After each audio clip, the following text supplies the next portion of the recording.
why making resolutions don't work. If there's Could I start by thanking you for your service, for opening these rooms and holding these meetings. It's wonderful of you to do that. My name is Ted and I'm an alcoholic, and I'm happy, joyous, and free over alcoholism, and I have been for quite a number of years. As a matter of fact, I have the best life that I've ever had in my life. I would never go back to 21 in a fit. This is wonderful.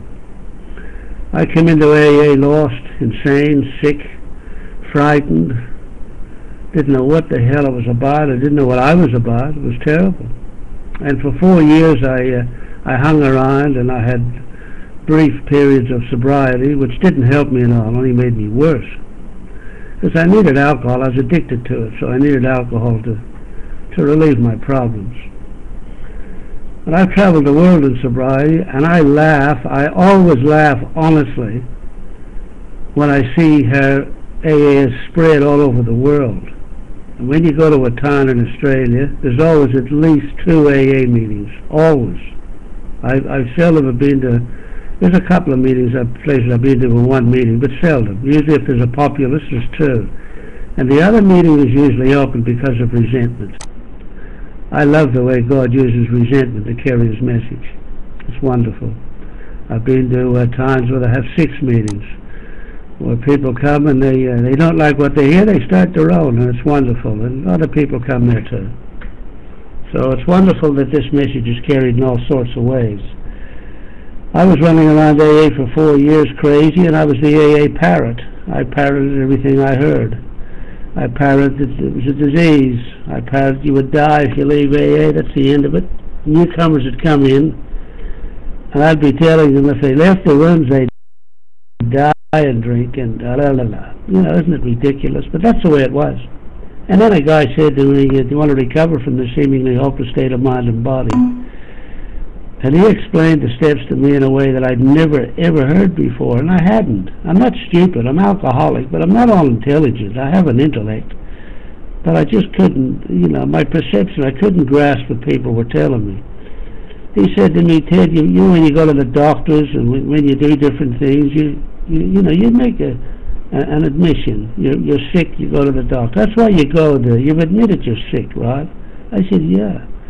In a court of law, he says, when you go up there, you've been a few times, you're asked if you're guilty or not guilty. That's an admission. They're asking you to make an admission.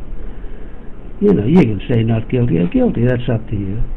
The AA program, he said, is no different. It's no big deal. I mean, people are running around saying that they have to do it perfectly, and it's only an admission, Ted, for heaven's sake, You admit your part of sober alcohol, and your life's unmanageable. It's an admission to go on and do the other steps. You can't do the steps if you can't admit that. And if you can't admit that, we'll try and encourage you, because there's the big book here and other material and other alcoholics that may help convince you to do this program. Not convince you to hang around, but to convince you to do this program. And then he explained how the other 11 steps had nothing to do with alcohol. And that's what I kept hearing for that 4 years. I only ever heard about alcohol, folks. That's the gospel truth. I only ever heard about alcohol and how evil it was and how bad it was. And I had a sense of belief at one stage that alcohol had a life of its own. And alcohol was the problems of the world.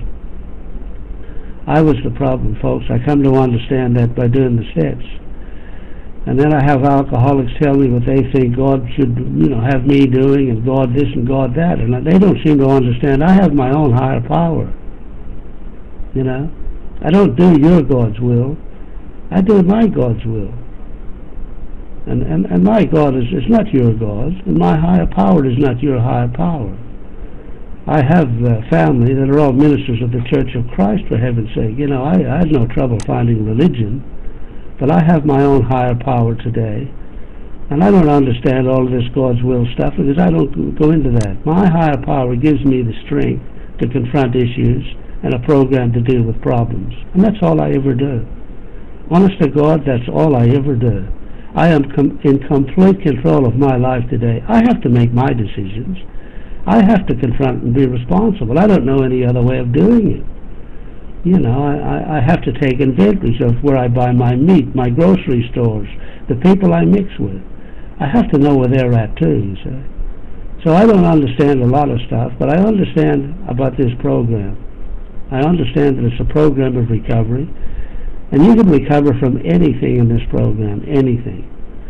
And why? Well, you all know why. It's because you have to grow up and take responsibility for your life. It's pretty incredible, isn't it? And I didn't know that, and I didn't want to do that. I put more energy into running away from my problems. I put more energy into being aggressive.